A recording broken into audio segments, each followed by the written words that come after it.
Hello बच्चों, कैसे हो आप सभी। मैं आशा करता हूँ कि आप सभी स्वस्थ होंगे, मस्त होंगे और आपकी पढ़ाई भी बहुत अच्छे तरीके से चल रही होगी। मेरे प्यारे बच्चों, आज की इस क्लास में मैं सॉल्व कराने वाला हूँ कक्षा 12 जीव विज्ञान 2023 का सेट नंबर 4। पेपर कोड है 348 CJ। यानी कि इसके पहले मैंने 3 सेट को सॉल्व कर दिया है। मैंने पार्ट 1 पार्ट 2 करके उसको सॉल्व किया है, जिसका प्ले लिस्ट मैंने बनाकर रखा है और इस प्ले लिस्ट का लिंक जो है आपको इस वीडियो के डिस्क्रिप्शन बॉक्स में मिल जाएगा। तो आप जाकर के वहां पर तीनों पिछले 3 सेट को आप देख सकते हैं, पढ़ सकते हैं। चलिए आज के इस सेट को हम शुरू करते हैं और जानते हैं इसमें क्या क्या क्वेश्चन है, किस प्रकार से क्वेश्चन पूछे गए हैं। ठीक है, तो सबसे पहले अगर मैं आपको बताऊं तो आपको एग्जाम करने के लिए 3 घंटे 15 मिनट मिलते हैं और ये जो 15 मिनट है ये आपको प्रश्न पत्र पढ़ने के लिए दिए जाते हैं। यानी कि जो आपका पेपर है उसको पढ़ने के लिए 15 मिनट दिए जाते हैं और आवश्यकता अनुसार आपको प्रश्नों के फिगर बनाना पड़ेगा। सभी प्रश्न करना अनिवार्य है, ये आपका निर्देशिका हुआ है। तो अगर हम सबसे पहले बात करते हैं तो आपको इस क्लास में मैं जो पढ़ाऊंगा वो होगा आपका प्रश्न नंबर 1, 2, 3 और 4। यानी कि 1 नंबर के क्वेश्चन, 2 नंबर के क्वेश्चन और कुछ 3 नंबर के क्वेश्चन आज के इस पेपर में आपको पढ़ाने वाला हूं। चलिए शुरू करते हैं आज के इस क्लास को। तो हमारे पास यहाँ पर रखा हुआ है अनसॉल्व पेपर, इसी को मैं बारी बारी से सॉल्व कराऊंगा। आप पेपर का कोड देख लीजिए एक बार। ठीक है, चलिए तो सबसे पहले अगर हम बात करते हैं क्वेश्चन नंबर 1 की, तो क्वेश्चन नंबर 1 में आपके 4 बहुविकल्पीय प्रश्न दिए गए हैं, क, ख, ग, घ। सबसे पहले अगर हम बात करते हैं आपको हम सॉल्व करने वाले हैं प्रश्नोत्तर 1। प्रश्नोत्तर 1, तो प्रश्नोत्तर 1 की बात करते हैं तो प्रश्नोत्तर 1 का क अगर हम बात करते हैं तो ये बहुविकल्पीय प्रश्न है। प्रश्न को मैं पढ़ता हूं। बैक्टीरिया द्वारा किण्वित फूले आटे का उभरा हुआ रूप कौन से गैस बनने के कारण होता है। यानी कि ये पूछ रहा है कि जब हम आटा गूंथ करके रख देते हैं कुछ समय के लिए, जो आटा फूल जाता है तो वहां पर कौन सा गैस होता है, कौन सा गैस काम करता है जिस वजह से आटा फूल जाता है। आपका ऑप्शन है पहला ऑक्सीजन गैस, दूसरा ऑप्शन है कार्बन डाइऑक्साइड, तीसरा ऑप्शन है सल्फर डाइऑक्साइड, चौथा ऑप्शन है नाइट्रोजन डाइऑक्साइड। तो इस प्रकार से अगर हम बात करते हैं तो आपका जो दूसरा ऑप्शन है कार्बन डाइऑक्साइड, यानी कि प्रश्न उत्तर पहले के क का जो उत्तर है आपका कार्बन डाइऑक्साइड, ये सही उत्तर है।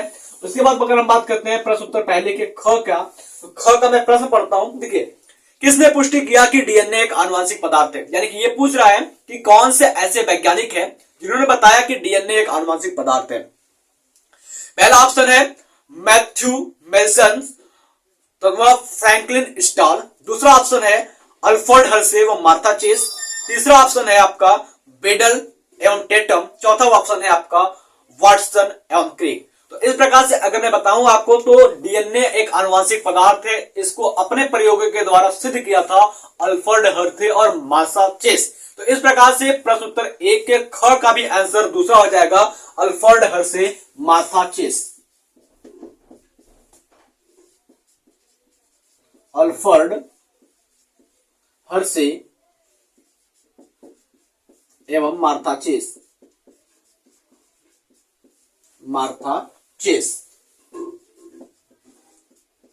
अल्फ्रेड हर्शे और मार्था चेस नाम के वैज्ञानिक थे जिन्होंने डीएनए को आनुवंशिक पदार्थ के रूप में सिद्ध किया।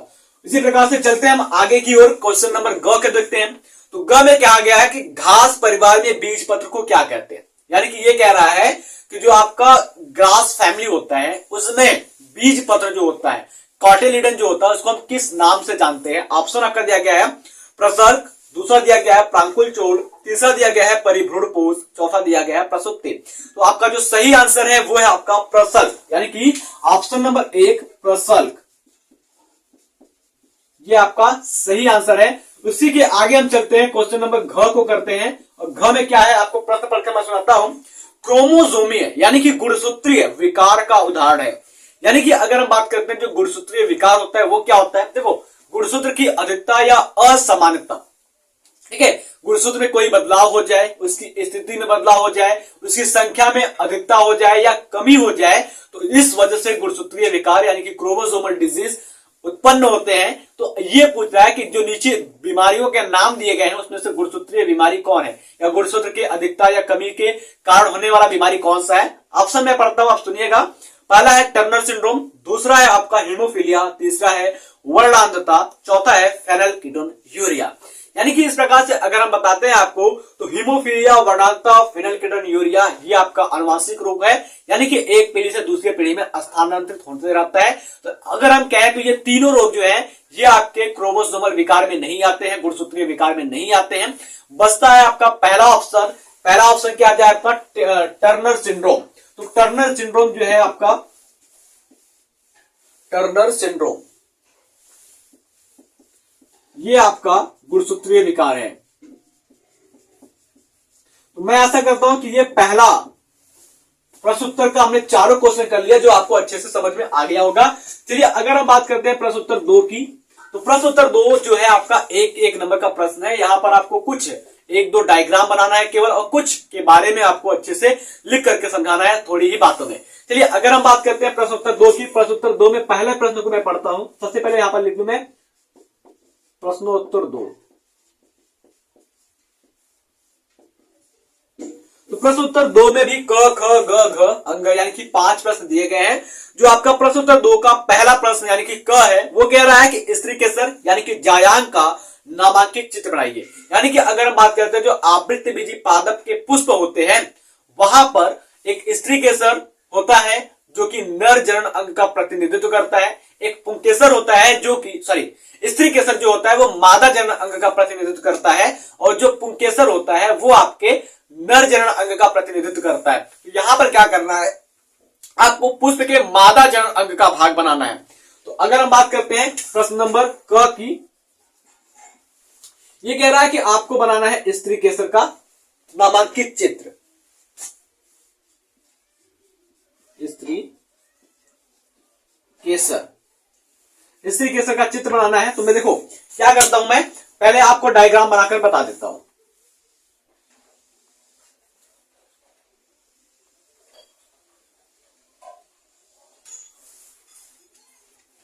क्या हो गया,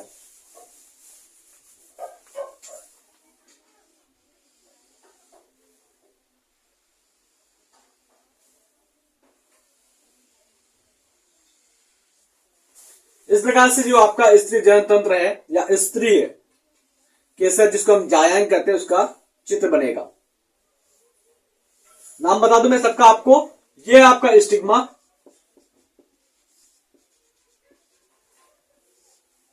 ये है आपका स्टाइल, और ये आपका ओवरी जिसको मैं कहता हूं ये वर्तिकाग्र, वर्तिका अंडाशय, वर्तिकाग्र वर्तिका अंडाशय ये आपका स्त्री जनन तंत्र है। अगर इसमें घुमा करके क्वेश्चन कहता है कि नर जनन तंत्र का आप या नर भाग का चित्र बनाइए, तो इसके लिए आप क्या करेंगे, इस प्रकार से पुंकेसर का संरचना बना देंगे।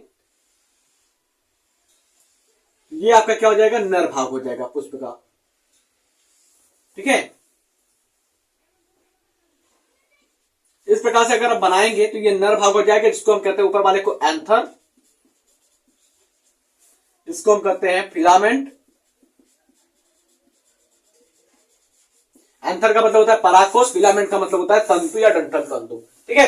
तो मैं आशा करता हूं कि ये दूसरा क्वेश्चन भी आपको समझ में आ गया होगा क्या क्वेश्चन कह रहा है। तो फटाक से आप इसको नोट कीजिए और चलते हैं हम अगले क्वेश्चन की ओर।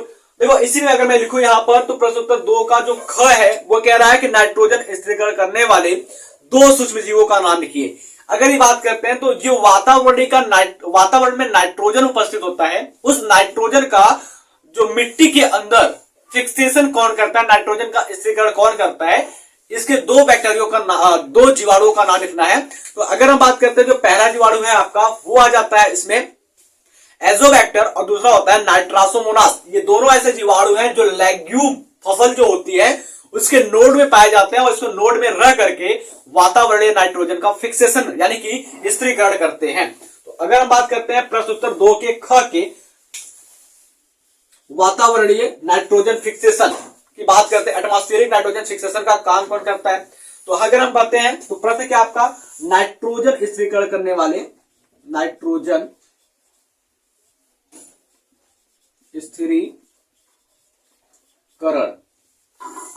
नाइट्रोजन स्थिरीकरण करने वाले दो जीवाणु का नाम पूछ रहा है। तो पहला हो जाएगा क्या आपका एजोबैक्टर, क्या हो जाएगा पहला एजोबैक्टर, और दूसरा क्या हो जाएगा आपका नाइट्रासोमोनास, नाइट्रासोमोनास। ये दो बैक्टीरिया हैं जो आपका नाइट्रोजन स्थिरीकरण में काम करते हैं, नाइट्रोजन फिक्सेशन में काम करते हैं। तो फटाक से आप इसको नोट कर लीजिए। फिर चलते हैं अगले क्वेश्चन की ओर। अगले क्वेश्चन में अगर हम बात करते हैं क्वेश्चन नंबर ग की, प्रश्न उत्तर 2 के ग की बात करते हैं, तो ग में क्या कह रहा है, विषम युग्मकता क्या होता है, यानी कि यह पूछ रहा है कि हेट्रोगैमेटिक क्या होता है। तो अगर हम बात करते हैं जो युग्मक होता है नर में वो विषम युग्मक होता है, यानी कि अगर हम बात करते हैं जो नर और मादा का युग्मक होता है 22 जोड़ी तक, वो तो एक जैसा होता है, सेम सेम होता है।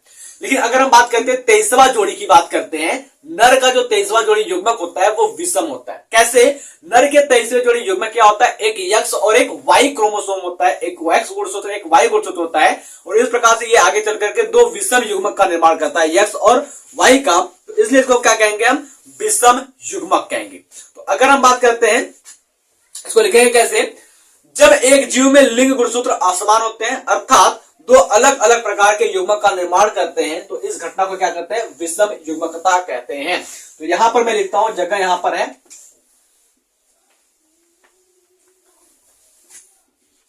प्रश्नोत्तर 2 के ग की बात कर रहा हूं। ये पूछ रहा है विषम युग्मकता क्या होता है, विषम युग्मकता। तो जब एक जीव में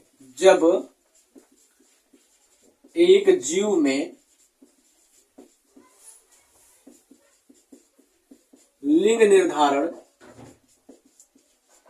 जब एक जीव में लिंग निर्धारण करने वाले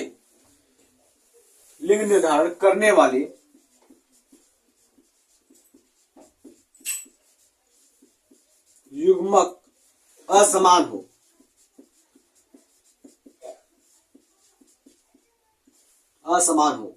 या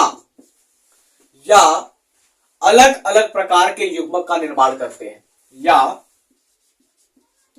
अलग अलग प्रकार की युग्मक का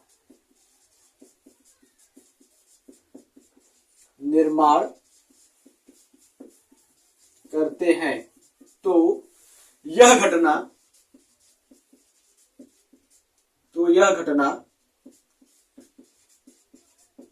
विषम युग्मकता कहलाती है। तो यह घटना विषम युग्मकता कहलाती है। बात समझ में? उदाहरण की बात करता हूं मैं, उदाहरण की बात करता हूं तो मानव विशेषकर कौन, नर की बात करता हूं, जिसके गुणसूत्र क्या होते हैं, एक्स वाई होते हैं। ठीक है, ये हो गया। अब फिर चलते हैं, अगर हम बात करते हैं इसी सेट के प्रश्न उत्तर 2 के चौथे क्वेश्चन की बात करते हैं, तो प्रश्न उत्तर 2 के चौथे क्वेश्चन में क्वेश्चन ये है कि जैव विद्युत कण संचलन यानी कि इलेक्ट्रोफोरेसिस क्या है। ये पूछ रहा है कि इलेक्ट्रोफोरेसिस किसे कहते हैं। तो भाई अगर हम इलेक्ट्रोफोरेसिस की बात करते हैं तो इसको थोड़ा सा लिखना पड़ेगा, तो मैं आपको ओरली बता रहा हूं, फिर उसके बाद मैं लिखकर समझा रहा हूं। जैव विद्युत कण संचलन एक पृथक्करण विधि है, यानी कि बात करें इलेक्ट्रोफोरेसिस जो होता है वो क्या है, एक सेपरेशन मेथड है, किसी चीज को अलग करने वाला विधि है, जिसमें जैव अणु डीएनए आरएनए तथा प्रोटीन को उनके खंडों से विद्युत क्षेत्र में उनके अमापन एवं आवेशिता के आधार पर अलग अलग किया जाता है। या सिंपल से कह सकते हैं कि इलेक्ट्रोफोरेसिस क्या है, ये आपका पृथक्करण विधि है, जिसके द्वारा क्या करते हैं, जैव अणु डीएनए आरएनए और प्रोटीन को अलग किया जाता है। सिंपल सी बात, अगर लिखना चाहते हो तो यहीं पर मैं नीचे लिख देता हूं। तो प्रश्न उत्तर ग है, दूसरे का ग, इलेक्ट्रोफोरेसिस क्या है,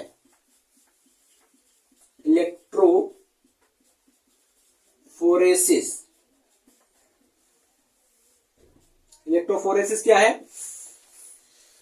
तो यह एक पृथक्करण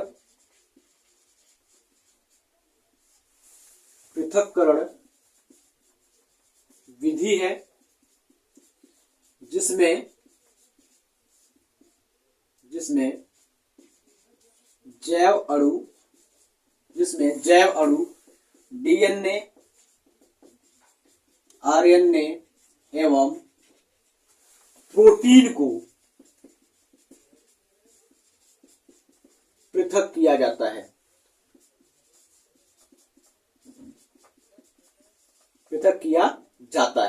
तो मैं आशा करता हूं कि ये दूसरे क्वेश्चन का ग भी आपको अच्छे से समझ में आ गया होगा। फिर चलते हैं, अगर हम बात करते हैं, सॉरी दूसरे क्वेश्चन का घ है, ग का हमने आपको बता दिया। अंग की बात करते हैं, तो अंग में क्या कह रहा है? एक आनुवांशिकता रूपांतरित पौधे का नाम बताइए। यानी कि ये कह रहा है कि एक ऐसे पौधे का नाम बताइए जिसको आनुवांशिक रूप से रूपांतरित किया जा चुका हो, यानी कि रिकॉम्बिनेंट डीएनए का प्रयोग करके, जेनेटिक इंजीनियरिंग का प्रयोग करके उसके आनुवांशिक या उसके जीन को ही बदल दिया गया हो, इस पौधे का नाम पूछ रहा है। तो अगर इसके उत्तर की बात करते हैं, अंग का बात करते हैं, ठीक है, आनुवांशिक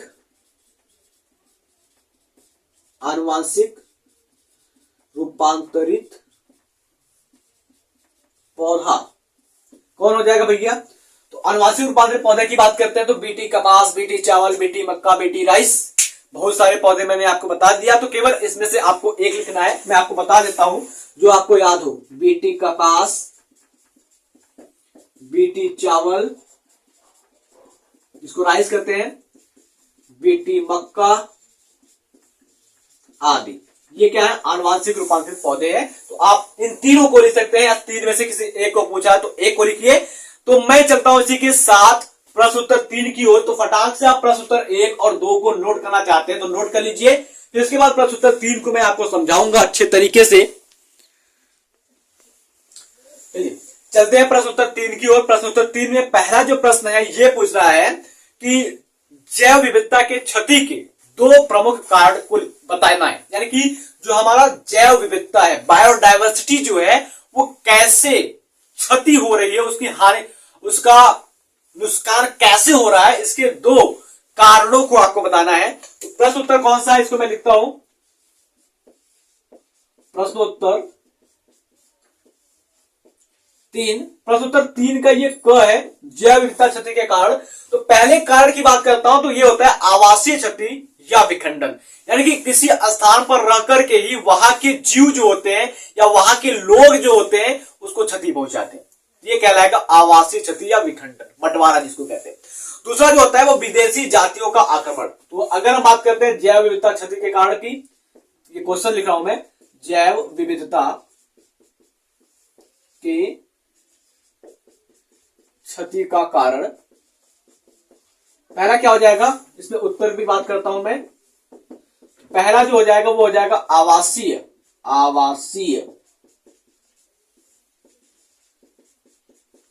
क्षति तथा विखंडन।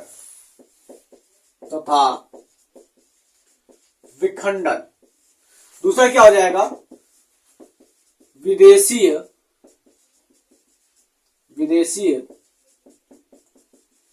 जातियों का आक्रमण,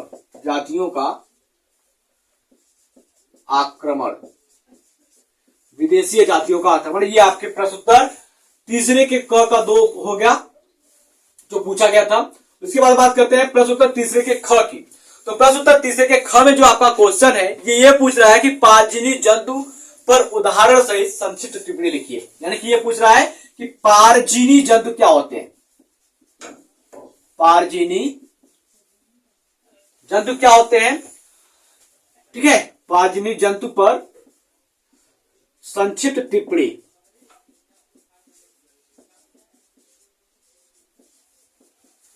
सहित उदाहरण आपको लिखना है। पारजीनी जंतु पे क्या करना है, संक्षिप्त टिप्पणी सहित उदाहरण लिखना है। तो फर्स्ट ऑफ ऑल अगर मैं बात करता हूं कि पारजीनी जंतु होते क्या है, तो ऐसे जंतु जिनका जेनेटिक रूप से रूपांतरित किया गया हो, यानी कि आनुवांशिक रूप से रूपांतरित जंतुओं को हम क्या कहते हैं, पारजीनीय जंतु कहते हैं। सिंपल सी परिभाषा है, आनुवांशिक रूप से रूपांतरित जंतुओं को पारजीनी जंतु कहते हैं। आनुवांशिक रूप से रूपांतरित जंतु का कहते हैं, पारजीनी जंतु कहते हैं, यानी कि ट्रांसजेनिक एनिमल कहते हैं। द एनिमल दैट आर, मतलब ऐसे जंतु जिनको हम आनुवांशिक रूप से बदल दें, यानी कि उसका जीन चेंज कर दे, उसको हम कहते हैं पारजीनी जंतु। और ऐसे जंतुओं का उपयोग किया जाता है किसी विशेष लक्षण को संतति में पहुंचाने के लिए। ठीक है, उदाहरण की बात करते हैं तो सबसे पहला जो आनुवांशिक रूप से रूपांतरित जंतु है वो कौन सा है, तो चूहा। चूहा क्या है, प्रथम पारजीनी जंतु है। चूहा क्या है, प्रथम पारजीनी जंतु है। इसके बाद अगर हम बात करते हैं तो गाय आदि पारजीनी जंतु है। ओके, फटाक से आप इसको नोट कीजिए। ठीक है, चलते हैं अगले प्रश्न की ओर। प्रश्न नंबर ग की बात करते हैं तो प्रश्न नंबर ग में क्या कह रहा है कि सूक्ष्म जीवों से प्राप्त होने वाले दो अम्लों के बारे में बताइए। यानी कि यह पूछ रहा है कि किसी दो सूक्ष्म जीव का नाम लिखिए, ठीक है, जिससे अम्ल प्राप्त होता है। ठीक है, तो मैं बताता हूं, जो पहला आपका सूक्ष्म जीव है वो है एस्परजिलस नाइजर, जिससे प्राप्त होता है आपका ऑक्जेलिक अम्ल। दूसरा सूक्ष्म जीव है आपका राइजोपस स्टोल्निफर, जिससे प्राप्त होता है फ्यूमरिक अम्ल। ठीक है, तो फटाक से आप इसको नोट कीजिए, फिर मैं लिखता हूं यहां पर प्रश्न उत्तर ग। दो सूक्ष्म जीवों का नाम लिखना है जिससे अम्ल प्राप्त होता है। ठीक है, एस्परजिलस नाइजर की बात करते हैं तो इससे हमको प्राप्त होता है ऑक्जेलिक अम्ल, और एक से बात करते हैं जो दूसरा आपका है जिसका नाम है आपका राइजोपस स्टोल्निफर, जिससे प्राप्त होता है आपका फ्यूमरिक अम्ल। ठीक है, पहले जीव की बात करते हैं एस्परजिलस नाइजर।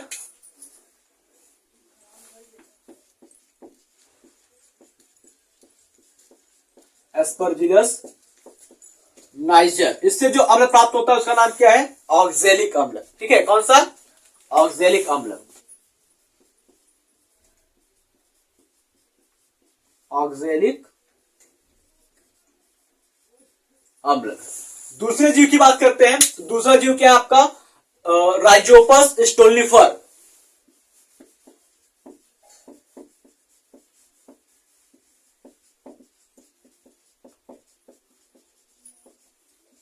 राइजोपस स्टोल्निफर, इससे प्राप्त होता है आपका फ्यूमेरिक अम्ल।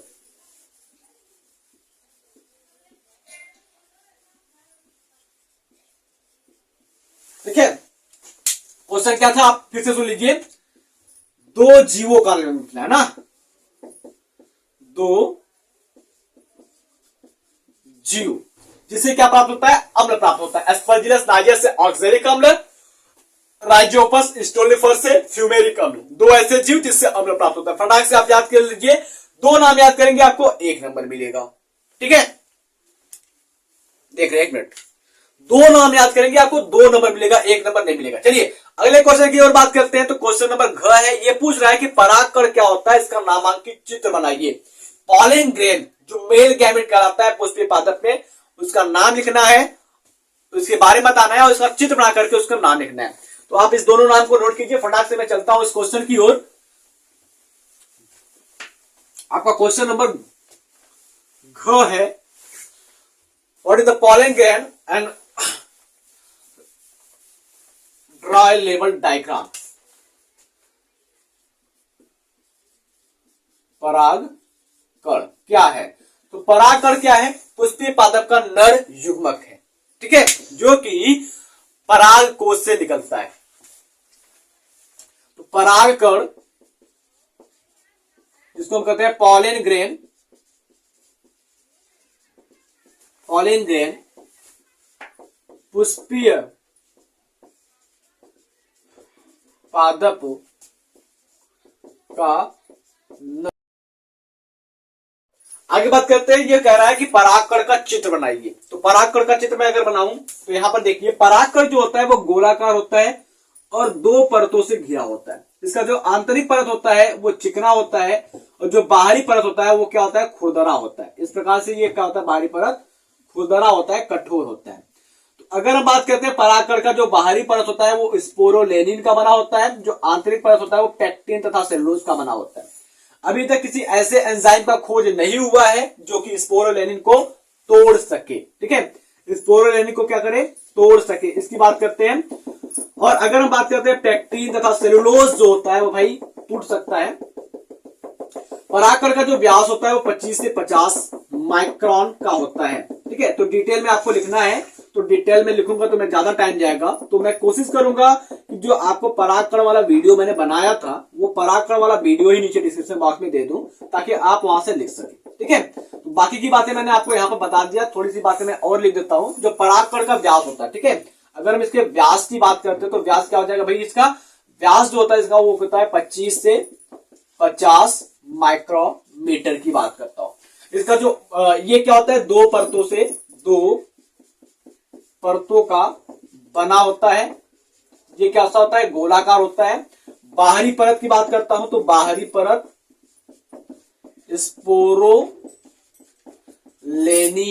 स्पोरोलेनिन का बना होता है, स्पोरोलेनिन का बना होता है। और जो आंतरिक परत होता है ये क्या होता है, पेक्टिन तथा सेलुलोज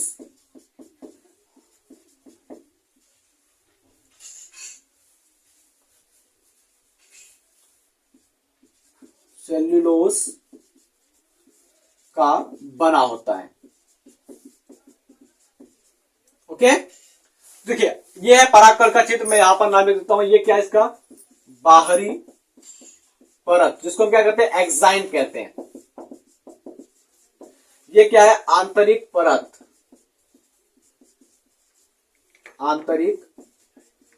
जिसको क्या कहते हैं हम, इंटाइन कहते हैं।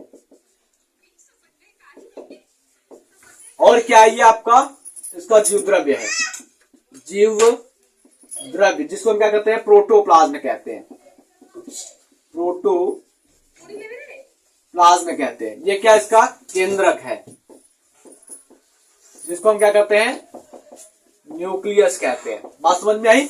उसके बाद अगर हम बात करते हो तो यहां पर एक खाली स्थान दिख रहा है जिसको हम क्या कहते हैं, जनन छिद्र कहते हैं, जनन छिद्र। स्पष्ट हुआ बातें। चलिए तो आप फटाक से इन पॉइंट को नोट कर लीजिए, मैं आपको वीडियो का लिंक दे दूंगा तो आप वहां से जाकर के अच्छे से परागकण के बारे में पढ़ लीजिएगा।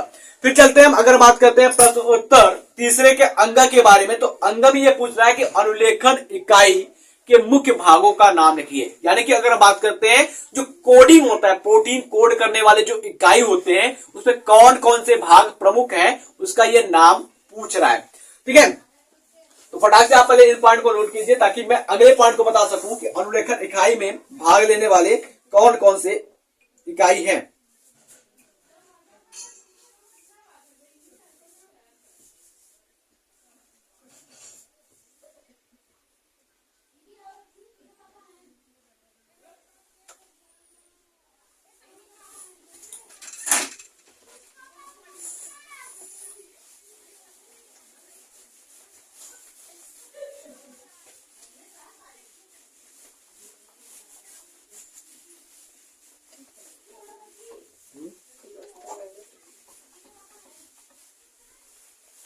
देखिए अगर हम बात करते हैं अनुलेखन इकाई की, तो अनुलेखन इकाई में तीन प्रमुख भाग होते हैं। पहला होता है आपका उन्याक जिसे आरएनए बंधा होता है। ठीक है, आरएनए को बांधने के लिए उन्याक पाया जाता है और अनुलेखन को प्रारंभ करता है। अगर हम बात करते हैं इसमें संरचनात्मक जीन होते हैं जो एमआरएनए के कूट लेखन करते हैं। कुछ संरचनात्मक जीन होते हैं, स्ट्रक्चरल जीन होते हैं जो एमआरएनए का निर्माण करते हैं या कूट लेखन करते हैं। उसके बाद बात करते हैं इसमें कुछ समापक पाए जाते हैं जो अनुलेखन की प्रक्रिया को समाप्त कर देते हैं। यानी कि हम कह रहे हैं तो उसमें 3 पार्ट, एक शुरुआती का, एक मध्य का और एक आखिरी का, यानी कि समाप्त करने वाले पाए जाते हैं। तो प्रश्न क्या आपका, अनुलेखन इकाई के मुख्य भाग का नाम। अगर हम बात करते हैं प्रश्न उत्तर 3 के अंग की, तो अंग में क्या पूछ रहा है कि अनुलेखन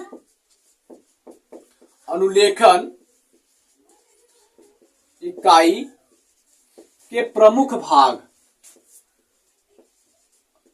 अनुलेखन इकाई के प्रमुख भागों का नाम पूछ रहा है। तो पहला क्या है आपका, उन्याक।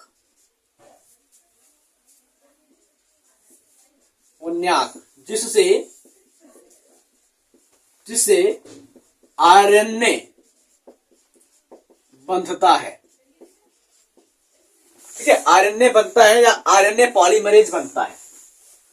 आरएनए पॉलीमरेज बंधता है। आरएनए पॉलीमरेज बंधता है और अनुलेखन को आरंभ करता है। और अनुलेखन को आरंभ करता है। आरंभ का मतलब क्या होता है, शुरुआत करना। आरंभ करता है, अनुलेखन को क्या करता है, आरंभ करता है। उसके बाद क्या है, और क्या करता है इसमें, संरचनात्मक जीन में जो एमआरएनए के लिए कूट लेखन करता है। आगे क्या करता है, संरचनात्मक जीन में एमआरएनए, जिसको हम मैसेंजर आरएनए कहते हैं,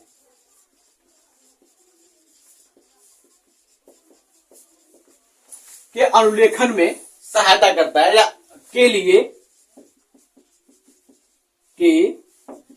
कूट लेखन करता है।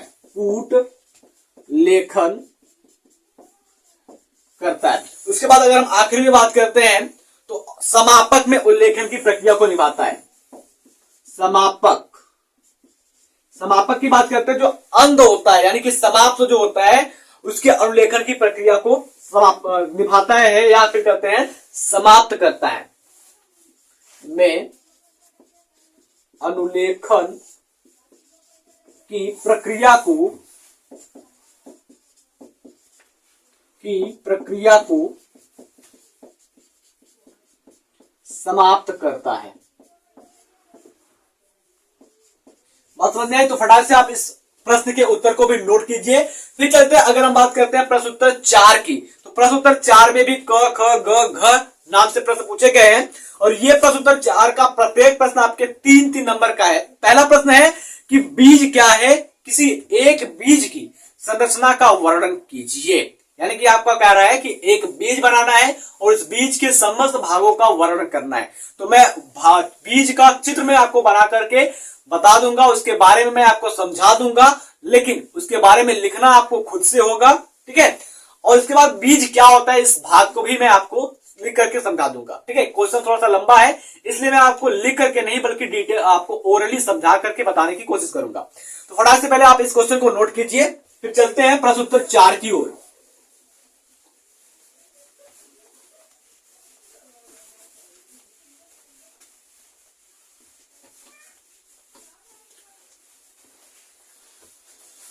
प्रश्न उत्तर 4 में अगर हम बात करते हैं तो क का बीज क्या होता है,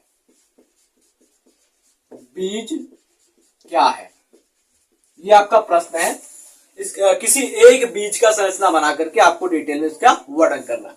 तो सबसे पहले अगर हम बात करते हैं बीज क्या है, तो दोहरा निषेचन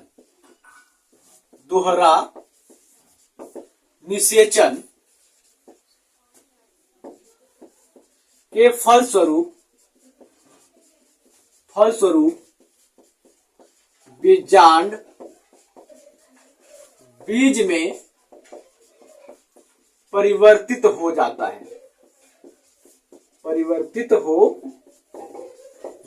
या फिर कह सकते हैं कि परिपक्व बीजांड बीज कहलाता है। तो अगर मैं बात करता हूं एक बीज की संरचना की बात करता हूं, उसके बीज पत्र की संरचना बनाता हूं, ये आपका बीज पत्र हो जाएगा।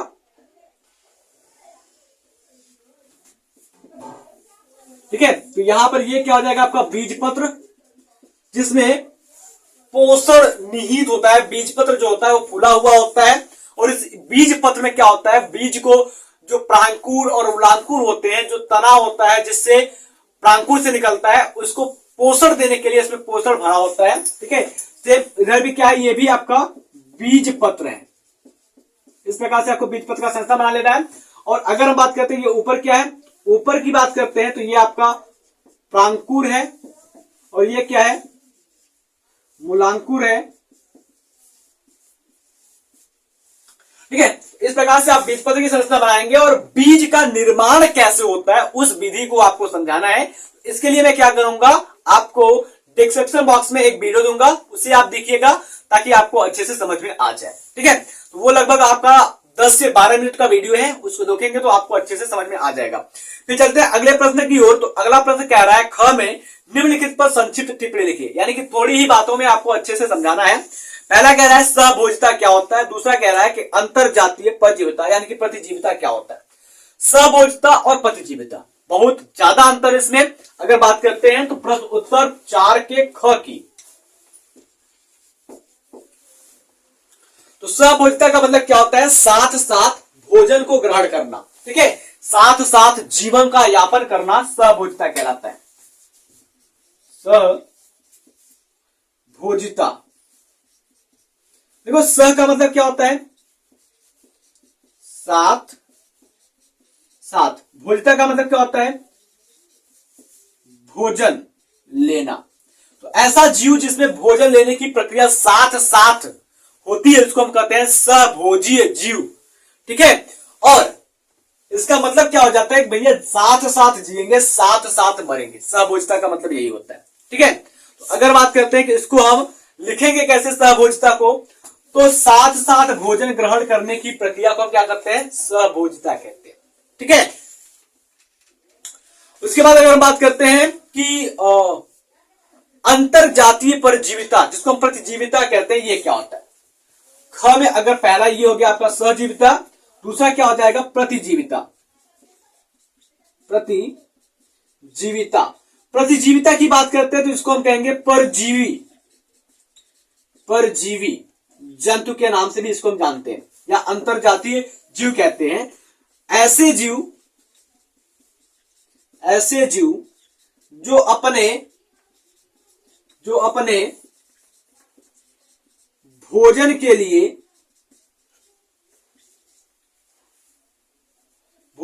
लिए किसी अन्य जीव पर निर्भर हो, उसे प्रतिजीविता या उसे क्या है, अंतरजातीय परजीविता कहते हैं। समझ में आया। चलिए अगले प्रश्न की ओर चलते हैं। तो अगला प्रश्न कह रहा है कि मेंडल कौन है, उनके वंशागति नियम का नाम लिखना है। तो मेंडल क्या है भैया, मेंडल को आनुवंशिकता का जनक माना जाता है। इन्होंने सबसे पहले मटर के पौधे पर आनुवंशिकता का अध्ययन किया था। इन्होंने अपने अध्ययन के दौरान 3 नियम को प्रतिपादित किया था। पहला नियम है प्रभाविता का नियम, दूसरा नियम है स्वतंत्र अपव्यवहार का नियम, तीसरा नियम है द्विगुण संकरण का नियम जिसको हम कहते हैं पृथक्करण का नियम। ठीक है, चलिए अगर हम बारी बारी से बात करते हैं इनके तीनों नियम के बारे में, तो क्या है, नियम के बारे में आपको डिटेल से नहीं लिखना है, आपको केवल नियम का नाम बताना है, कौन कौन से नियम इन्होंने दिया था।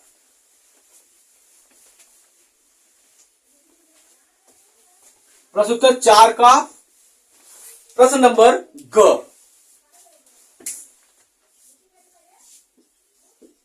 मेंडल कौन थे ना, तो मेंडल को आनुवंशिकता का जनक माना जाता है। इनका पूरा नाम क्या है, ग्रेगर जॉन मेंडल। मेंडल को आनुवंशिकता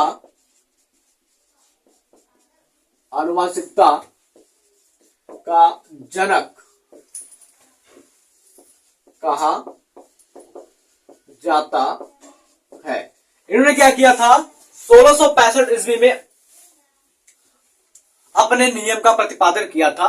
ठीक है, उसके बाद अगर बात करते हैं मेंडल के नियम की, मेंडल के नियम की बात करते हैं। जो पहला नियम है इनका वो है प्रभाविता का नियम। प्रभाविता का नियम, जिसको हम एक गुण संकरण के नाम से जानते हैं। एक गुण संकरण। यहां पर उन्होंने क्या किया था, छोटा सा एग्जांपल देखते हैं। कैपिटल टी शुद्ध लंबा, स्मॉल टी शुद्ध बौना पौधा का संकरण कराया था। उसमें जो आपका कैपिटल टी प्रभावी वाला है वो प्रभावी रूप से अस्पष्ट हुआ था। ठीक है, दर्शाया गया था, जिसको हम बात करते हैं यहाँ पर जो पौधा मिला था वो संकर लंबा मिला था। तो इस प्रकार से इसको कर दिया गया प्रभाविता का नियम। दूसरे नियम की बात करते हैं। दूसरा नियम जो आता है वो पृथक्करण का नियम। दूसरा नियम जो है आपका क्या होता है, पृथक्करण का नियम। पृथक्करण का नियम, लॉ ऑफ सेग्रीगेशन। ठीक है। तीसरा जो नियम आता है वो आ जाता है आपका स्वतंत्र अपव्यूहन का नियम, लॉ ऑफ इंडिपेंडेंट असॉर्टमेंट। ठीक है, पहले नियम को कहते हैं लॉ ऑफ डोमिनेंस, दूसरे को कहते हैं लॉ ऑफ सेग्रीगेशन, तीसरे को कहते हैं लॉ ऑफ इंडिपेंडेंट असॉर्टमेंट। ये तीन नियम मेंडल ने दिए थे। उसके बाद अगर हम बात करते हैं प्रश्न उत्तर 4 के घ की बात करते हैं, तो सहज प्रतिरक्षा से आप क्या समझते हैं, सहज प्रतिरक्षा के कितने रोध होते हैं। तो ये आपके एनसीईआरटी में जहां से प्रतिरक्षा शुरू होता है उसी में चौथे लाइन से लिखा गया है कि सहज प्रतिरक्षा क्या होता है। पहला प्रतिरक्षा, अगर प्रतिरक्षा की बात करते हैं तो हमारा शरीर अनेक प्रकार से रोगाणुओं या सूक्ष्म जीवों से लड़ता है, लेकिन हम बीमार नहीं पड़ते। ये कैसे होता है, हमारे शरीर में उपस्थित प्रतिरक्षा तंत्र के कारण होता है। और हमारे शरीर में जो प्रतिरक्षा तंत्र होते हैं वो दो प्रकार के होते हैं। एक सहज प्रतिरक्षा तंत्र होता है और एक जो दूसरा होता है आपका असहज प्रतिरक्षा तंत्र, जिसको हम निष्क्रिय प्रतिरक्षा तंत्र के नाम से जानते हैं। तो आपको पूछा क्या गया, सहज प्रतिरक्षा तंत्र क्या होता है और इसमें कितने रोध होते हैं। तो फटाक से आप इस मेंडल वाले को नोट कीजिए, फिर आगे की ओर हम चलते हैं।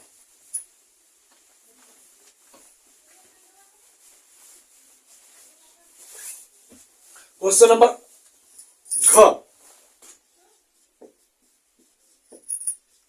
सहज प्रतिरक्षा। सहज प्रतिरक्षा की बात करते हैं तो सहज प्रतिरक्षा को हम सक्रिय प्रतिरक्षा तंत्र के नाम से भी जानते हैं। इसे सक्रिय प्रतिरक्षा तंत्र भी कहते हैं। इसे क्या कहते हैं, सक्रिय प्रतिरक्षा तंत्र कहते हैं। यह प्रतिरक्षा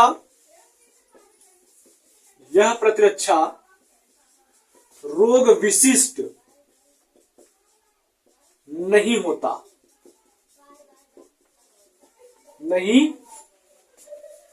है। यानी कि बात कर रहे हैं तो ये जो प्रतिरक्षा तंत्र होता है वो किसी विशेष रोग के लिए नहीं होता है। ये लगभग हर रोगों से लड़ने का काम करता है।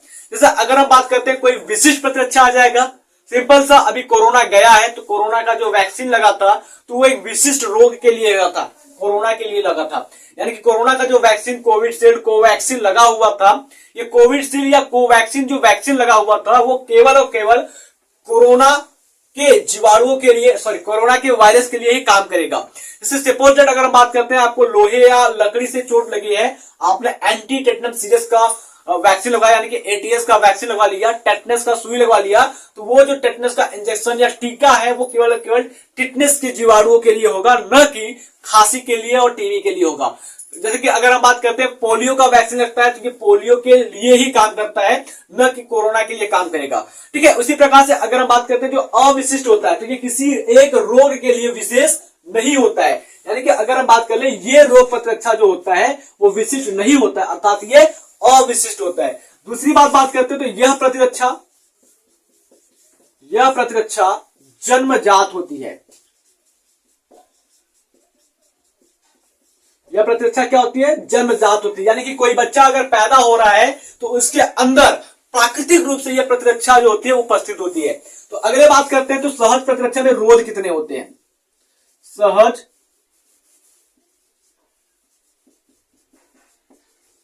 प्रतिरक्षा में रोध। तो सहज प्रतिरक्षा में 4 प्रकार के रोध आते हैं।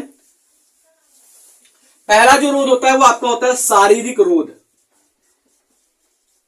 जिसको हम कहते हैं फिजियोलॉजिकल बैरियर या फिजिकल बैरियर या फिर शारीरिक अवरोध के नाम से जानते हैं। दूसरा जो होता है आपका, ये होता है आपका कोशिकीय रोध। तीसरा जो होता है आपका कायिक रोध।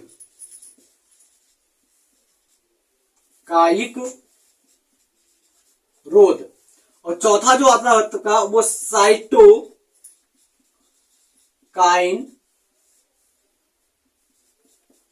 रोध होता है।